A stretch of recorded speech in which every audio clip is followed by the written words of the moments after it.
আসসালামু আলাইকুম, আমি নীরব। এই মুহূর্তে আছি ইউক্রেনের একটা জঙ্গলে। দেখেন ভয়াবহ অবস্থা, যুদ্ধের কতটা নির্মম ভয়াবহ অবস্থা এখানে। দেখেন খুবই খারাপ অবস্থা। আমরা আছি Ukrainian soldier. এখন ইউক্রেনের একটা জঙ্গলে। দেখেন কত আমাদের বাঙালিরা যারা রাশিয়া যুদ্ধে আসতে চান তারা ভুলেও এই কাজ করবেন না। দেখেন কি নির্মম মৃত্যু কখন আসবে কেউ জানে না।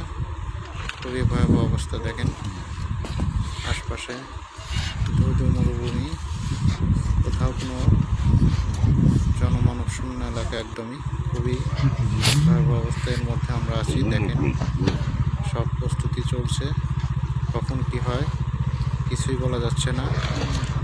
সবাই আমার পেজটিকে ফলো দিয়ে বা ইউটিউব চ্যানেলটিকে সাবস্ক্রাইব করে রাখবেন নেক্সট ভিডিও দেখার জন্য। ভিডিও এখানে শেষ করছি। সবাইকে অনেক ধন্যবাদ।